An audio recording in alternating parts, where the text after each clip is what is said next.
শুভেন্দু অধিকারী রাজ্যের বিরোধী দলনেতা।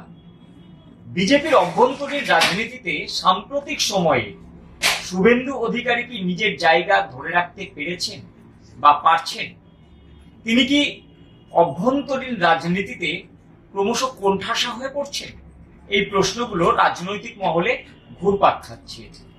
আর রাজনৈতিক মহলে হঠাৎ চর্চা শুরু হয়েছে এই বিষয়গুলোই নিয়ে, যে শুভেন্দু অধিকারী যে দাপট নিয়ে বিজেপির সাম্প্রতিক সময়ে তার যে কর্মসূচি বা বিজেপির অভ্যন্তরীণ ক্ষেত্রে তার যে প্রভাব, সেই প্রভাবে কোথাও একটা আঘাত আসছে। এই কারণে এই চর্চা শুরু হয়েছে। ফের স্বমহিমায় ফিরছেন দিলীপ ঘোষ। বিজেপির প্রাক্তন রাজ্য সভাপতি দিলীপ ঘোষ আবার সক্রিয় রাজনীতিতে ফিরেছেন এবং তার সক্রিয় রাজনীতিতে ফেরার পিছনে রয়েছে কেন্দ্রীয় নেতৃত্বের অবদান।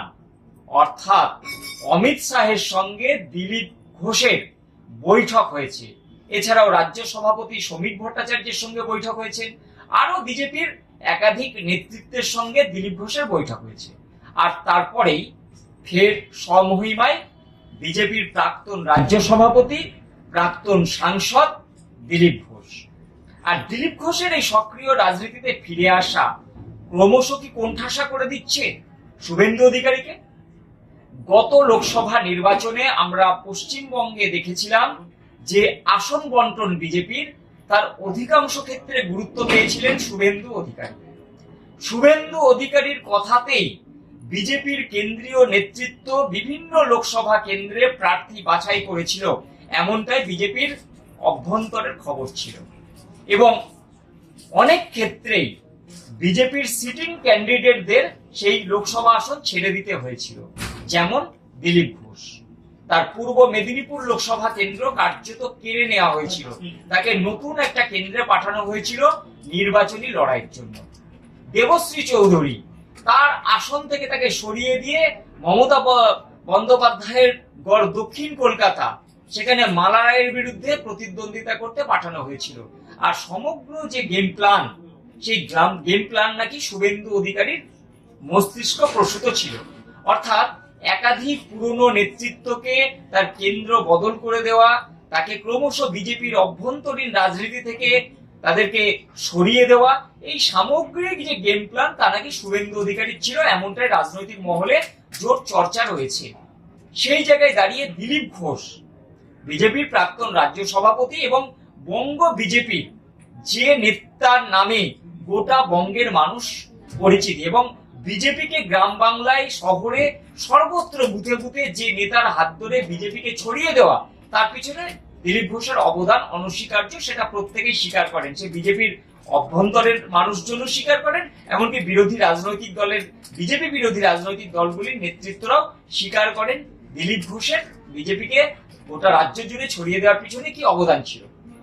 সেই জায়গায় দাঁড়িয়ে আবার রাজ্যের সামনে বিধানসভা নির্বাচন, জানুয়ারি ফেব্রুয়ারি মাত্র 2 মাস বলা যেতে পারে হাতে রয়েছে। আর ঠিক সেই সময় আবারও দিলীপ ঘোষের সক্রিয় রাজনীতিতে প্রত্যাবর্তন।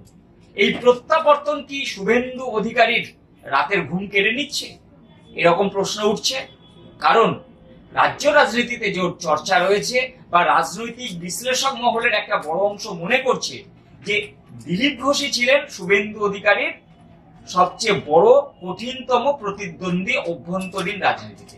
যদি দিলীপ ঘোষকে কোণঠাসা করা যায়, তাহলে গেরুয়া শিবিরের বঙ্গে পুরো মাঠটা একজনের দায়িত্বই থেকে যাবে। সেটা যে দাপট, যে প্রভাব এতদিন শুভেন্দু অধিকারী দেখিয়ে এসেছেন, এবং সেখানে কেন্দ্রীয় নেতৃত্বের হাত তার মাথায় ছিল, এমনটাই রাজনৈতিক মহল মনে করে। সেই জায়গায় দাঁড়িয়ে সেই অমিত শাহ, যে অমিত শাহ শুভেন্দু অধিকারীর কথাতেই গত লোকসভা নির্বাচনে পশ্চিমবঙ্গে আসন বন্টনের ক্ষেত্রে বড় ভূমিকা পালন করেছিলেন বলে মনে করা হয়, সেই অমিত শাহ দিলীপ ঘোষের সঙ্গে বৈঠক করলেন এবং তারপরেই দিলীপ ঘোষ আবারও রাজনীতিতে স্বমহিমায় ফিরে এলেন এবং সাংবাদিক বৈঠক করলেন দলের দপ্তরে বসে। এবং তিনি স্পষ্টতই বলছেন খড়গপুরের কথা, তার আসন মেদিনীপুর থেকে তাকে সরিয়ে দেওয়া হয়েছিল, সে কথা স্পষ্টতই প্রকাশ্যে বলছেন সংবাদ মাধ্যমের সামনে। এবং আজকেও দিলীপ ঘোষ বলেছেন কোনো একজন নেতার পক্ষে রাজনীতিতে বিজেপিকে টেনে নিয়ে যাওয়া সম্ভব নয়। ফলে তাকে যে দায়িত্ব দেওয়া হয়েছে তিনি সেই দায়িত্ব মতো কাজ করছেন। এবং এক্ষেত্রে আরো একটা খুব গুরুত্বপূর্ণ বিষয়, দিলীপ ঘোষ মনে করিয়ে দিয়েছেন যে জগন্নাথের কৃপায় বিজেপি ক্ষমতায় আসবে, সেই লড়াই আমি করে যাচ্ছি। অর্থাৎ জগন্নাথ দেবের প্রসঙ্গটাকে উস্কে দিলেন এই দিলীপ ঘোষ, যে জগন্নাথ দেবের মন্দিরে দীঘাতে এই দিলীপ ঘোষ গিয়েছিলেন বলে বঙ্গ বিজেপিতে তার বিরুদ্ধে সোচ্চার হয়েছিলেন এই শুভেন্দু অধিকারী এবং তার অনুগামীরা। সেই জগন্নাথ দেবের কৃপায় অর্থাৎ জগন্নাথ স্মরণ করলেন দিলীপ ঘোষ।